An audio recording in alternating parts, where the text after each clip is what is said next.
So behind every great broken promise around at Tech Yes City, there is a great story. And today I'm going to be telling that story of the GTX 690s and why it's taken me so long to start testing them against the GTX 1080 Ti. There is a little bit of a backlog around this story. It's not just the fact that I have tunnel vision, but that is one factor, and we'll talk about that a little bit later here today. But there's also an array of other things that go on behind the channel that make making these videos sometimes a thing that you just have to backlog. So strap on in, grab a tub of tea, or grab a tub of beer, or even pull up a Green Hand Gaming video whilst you're watching this video if that's more your thing. And let's get this story told.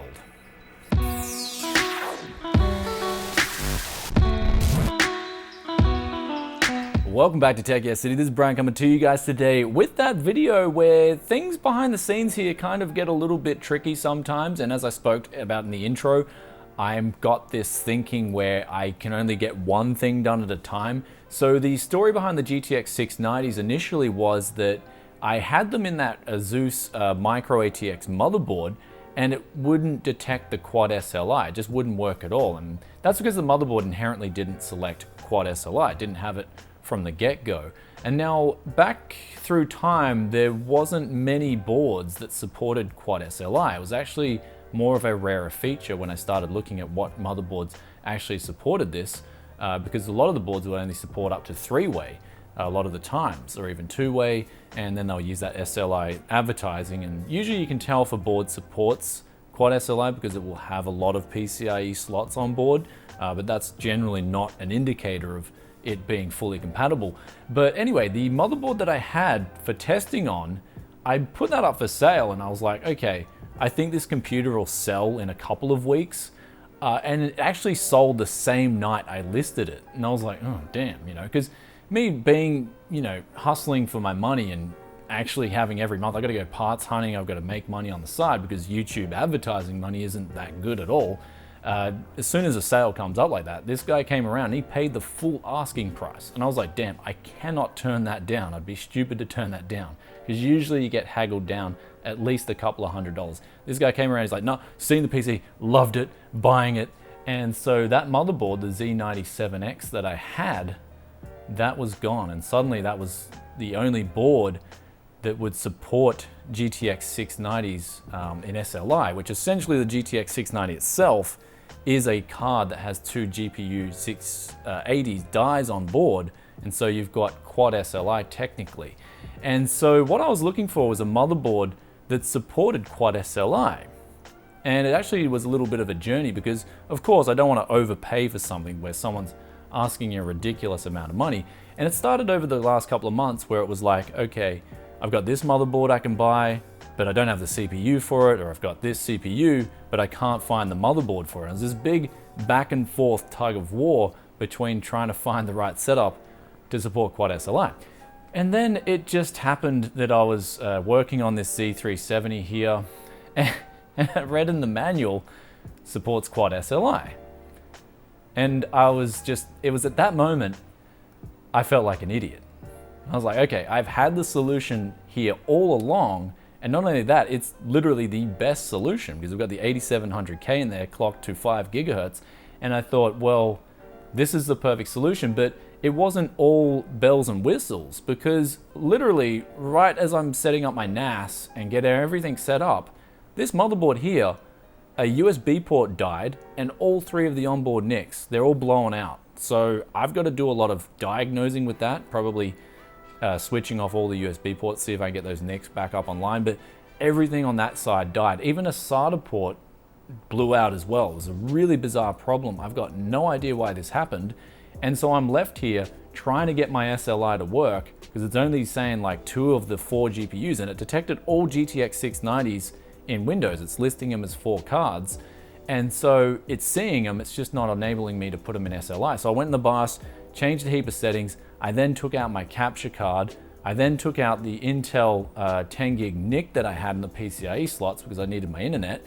And I put in this old school 2006 NIC that I picked up. Picked it up at an absolute bargain. I think I got it for like $5 back in the day. I even just hacked it up to fit it in a build because I remember I had an Intel motherboard from MSI, and in a lightning storm, the NIC blew out. So I bought that as sort of like a makeshift until I could get my internet back up and running again.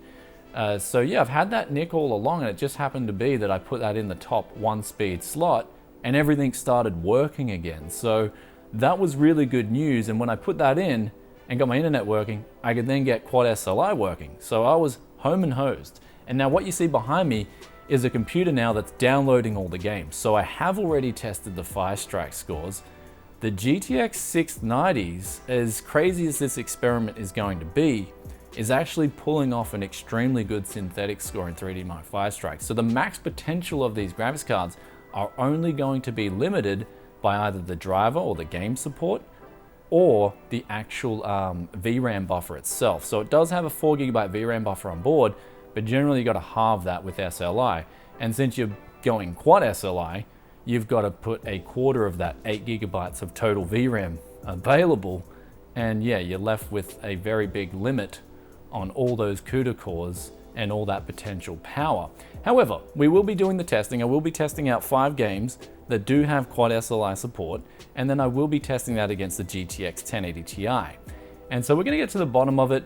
And of course, the fact is with these GTX 690s, I did pick them up for a bargain. So we got them for under $300 Australian, which would be like 240 USD, maybe 230 USD.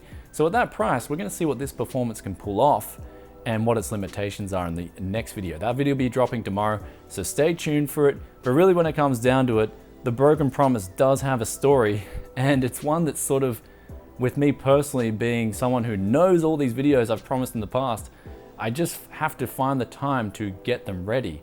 And it's actually funny because with the GTX 690s as well, there's another limitation. That is, only one of the monitors will let me actually have GTX 690s working properly. And that's because they're at the back, they've only got DVI ports and like a mini display port. And that mini display port will only support the higher resolutions of these monitors behind me. So there's lots of troubleshooting going on as well, and that all takes time. So I know this when I do these projects that I promise, I kind of know that they're gonna take time.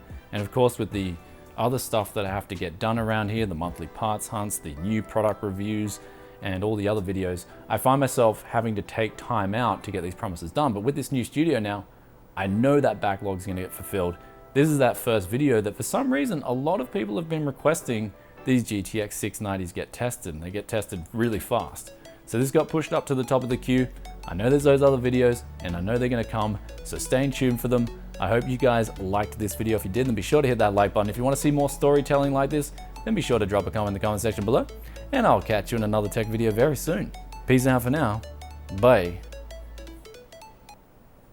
Damn, that's the first video I've done ever where I haven't stuttered or stopped and whatever. There's no bloopers today, guys. You're out of luck. No. Even the monitors stayed on the whole time. I didn't have to move the mouse. No, didn't even have to do that. Damn.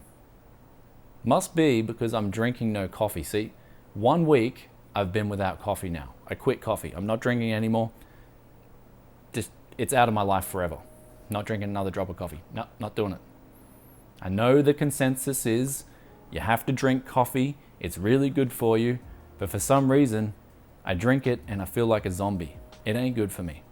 I'm stopping, brothers. I'm quitting. Done. I'm not gonna stop drinking alcohol though. That's good for you. Oh, we got a man down! Oh.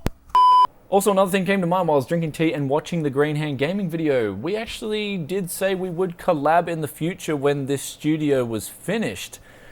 So Tim, I hope you can come up to the Gold Coast and we can give the viewers, the audience, an epic collaboration.